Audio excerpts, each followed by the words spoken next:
Hey everybody, here we are again. Glad you're joining us today, tonight, whenever it is that you happen to read this. And for this reading, we're in our daily Bible reading, if you didn't know. And this is day 48. And we're going to be doing Leviticus chapters 14 and 15. Still doing some cleansing. Cleansing of skin diseases, chapter 14. The Lord spoke to Moses. This is the law concerning the person afflicted with a skin disease on the day of his cleansing. He is to be brought to the priest, who will go outside the camp and examine him. If the skin disease has disappeared from the afflicted person, the priest will order that 2 live, clean birds, cedar wood, scarlet yarn, and hyssop be brought for the one who is to be cleansed. Then the priest will order that one of the birds be slaughtered over fresh water in a clay pot. He is to take the live bird together with the cedar wood, scarlet yarn, and hyssop, and dip them all into the blood of the bird that was slaughtered over the fresh water. He will then sprinkle the blood 7 times on the one who is to be cleansed from the skin disease. He is to pronounce him clean and release the live bird over the open countryside. The one who is to be cleansed must wash his clothes, shave off all his hair, and bathe with water. He is clean. Afterward he may enter the camp, but he must remain outside his tent for 7 days. He is to shave off all his hair again on the 7th day, his head, his beard, his eyebrows, and the rest of his hair.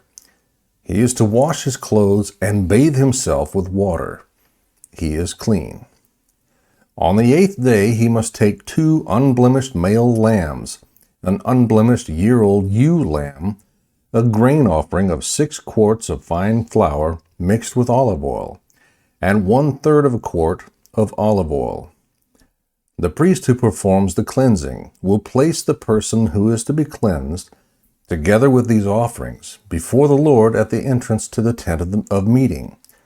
The priest is to take 1 male lamb and present it as a guilt offering, along with the 1/3 quart of olive oil, and he will present them as a presentation offering before the Lord.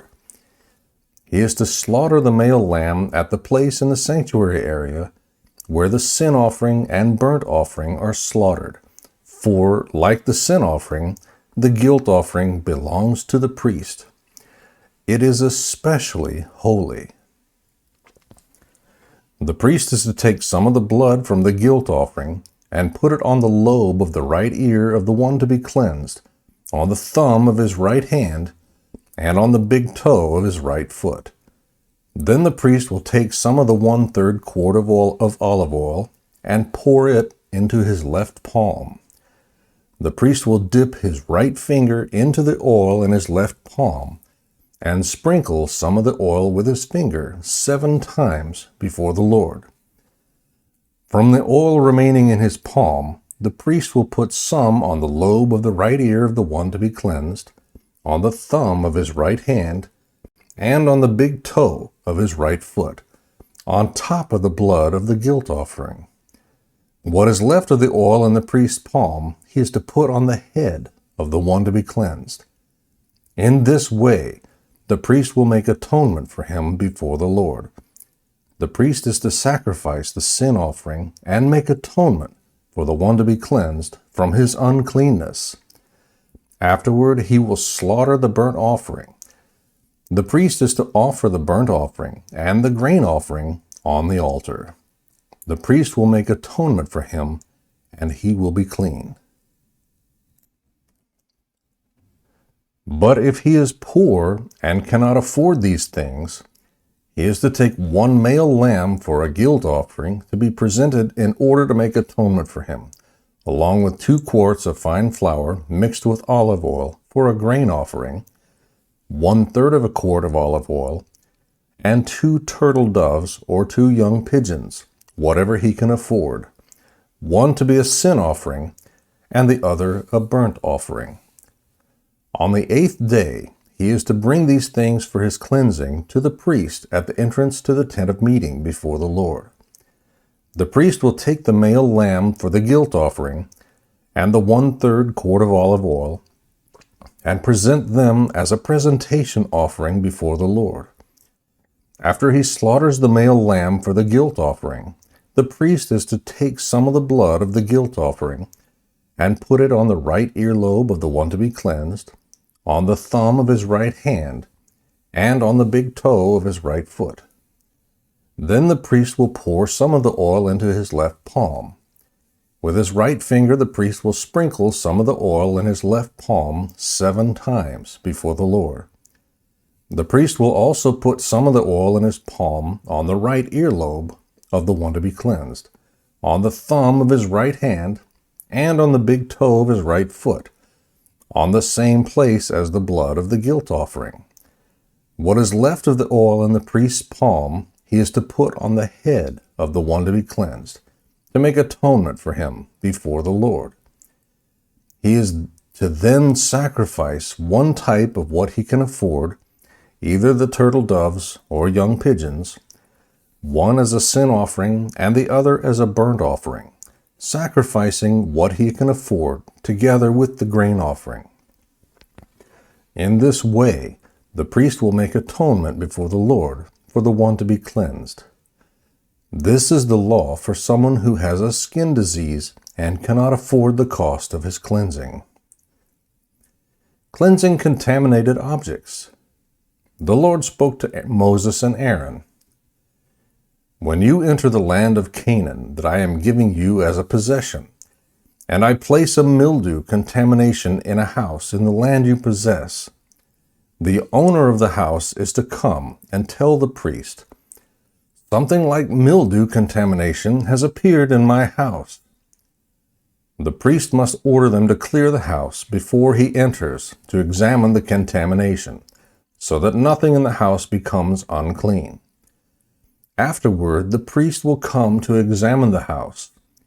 He will examine it, and if the contamination in the walls of the house consists of green or red indentations that appear to be beneath the surface of the wall, the priest is to go outside the house to its doorway and quarantine the house for 7 days. The priest is to return on the 7th day and examine it. If the contamination has spread on the walls of the house, the priest must order that the stones with the contamination be pulled out and thrown into an unclean place outside the city. He is to have the inside of the house completely scraped and have the plaster that is scraped off dumped in an unclean place outside the city. Then they are to take different stones to replace the former ones, and take additional plaster to replaster the house. If the contamination reappears in the house after the stones have been pulled out, and after the house has been scraped and replastered, the priest is to come and examine it. If the contamination has spread in the house, it is harmful mildew. The house is unclean. It must be torn down with its stones, its beams, and all its plaster, and taken outside the city to an unclean place. Whoever enters the house during any of the days the priest quarantines it will be unclean until evening. Whoever lies down in the house is to wash his clothes, and whoever eats in it is to wash his clothes. But when the priest comes and examines it, if the contamination has not spread in the house after it was replastered, he is to pronounce the house clean, because the contamination has disappeared. He is to take 2 birds, cedar wood, scarlet yarn, and hyssop to purify the house, and he is to slaughter one of the birds over a clay pot containing fresh water. He will take the cedar wood, the hyssop, the scarlet yarn, and the live bird, dip them in the blood of the slaughtered bird and the fresh water, and sprinkle the house 7 times. He will purify the house with the blood of the bird the fresh water, the live bird, the cedar wood, the hyssop, and the scarlet yarn. Then he is to release the live bird into the open countryside outside the city. In this way, he will make atonement for the house, and it will be clean. This is the law for any skin disease or mildew, for a scaly outbreak, for mildew in clothing or on a house, and for a swelling, scab, or spot, to determine when something is unclean or clean. This is the law regarding skin disease and mildew. Bodily discharges, chapter 15. The Lord spoke to Moses and Aaron. Speak to the Israelites and tell them, when any man has a discharge from his member, he is unclean. This is uncleanness of his discharge. Whether his member secretes the discharge or retains it, he is unclean.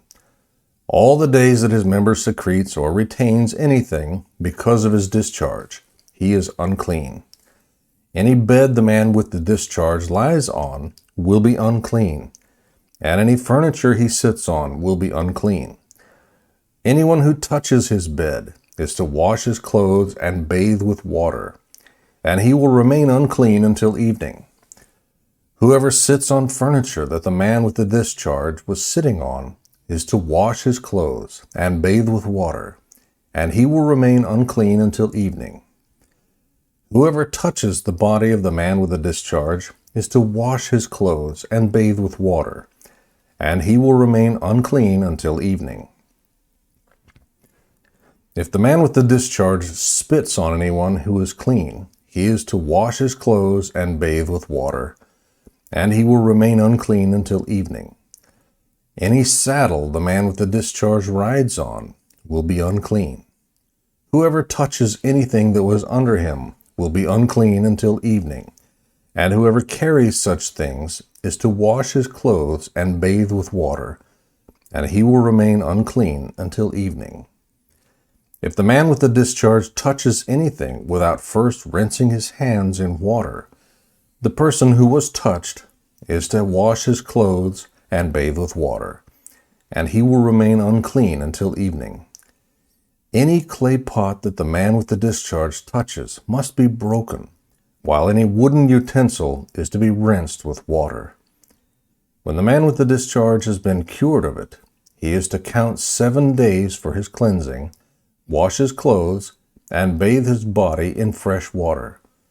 He will be clean. He must take 2 turtle doves or 2 young pigeons on the 8th day, come before the Lord at the entrance to the tent of meeting, and give them to the priest. The priest is to sacrifice them, one as a sin offering and the other as a burnt offering. In this way the priest will make atonement for him before the Lord because of his discharge. When a man has an emission of semen, he is to bathe himself completely with water, and he will remain unclean until evening. Any clothing or leather on which there is an emission of semen is to be washed with water, and it will remain unclean until evening. If a man sleeps with a woman and has an emission of semen, both of them are to bathe with water, and they will remain unclean until evening. When a woman has a discharge, and it consists of blood from her body, she will be unclean because of her menstruation for 7 days. Everyone who touches her will be unclean until evening. Anything she lies on during her menstruation will become unclean, and anything she sits on will become unclean. Everyone who touches her bed is to wash his clothes and bathe with water, and he will remain unclean until evening. Everyone who touches any furniture she was sitting on is to wash his clothes and bathe with water, and he will remain unclean until evening. If discharge is on the bed or the furniture she was sitting on when he touches it, he will be unclean until evening. If a man sleeps with her and blood from her menstruation gets on him, he will be unclean for 7 days, and every bed he lies on will become unclean. When a woman has a discharge of her blood for many days, though it is not the time of her menstruation, or if she has a discharge beyond her period, she will be unclean all the days of her unclean discharge, as she is during the days of her menstruation. Any bed she lies on during the days of her discharge will be like her bed during menstrual impurity. Any furniture she sits on will be unclean as in her menstrual period. Everyone who touches them will be unclean. He must wash his clothes and bathe with water, and he will remain unclean until evening. When she is cured of her discharge, she is to count 7 days, and after that she will be clean. On the 8th day she must take 2 turtle doves, or 2 young pigeons, and bring them to the priest at the entrance to the tent of meeting. The priest is to sacrifice one as a sin offering, and the other as a burnt offering. In this way the priest will make atonement for her before the Lord, because of her unclean discharge. You must keep the Israelites from their uncleanness, so that they do not die by defiling my tabernacle that is among them. This is the law for someone with a discharge. A man who has an emission of semen, becoming unclean by it, a woman who is in her menstrual period, anyone who has a discharge, whether male or female, and a man who sleeps with a woman who is unclean. May the Lord add his blessing to the reading and study of his word.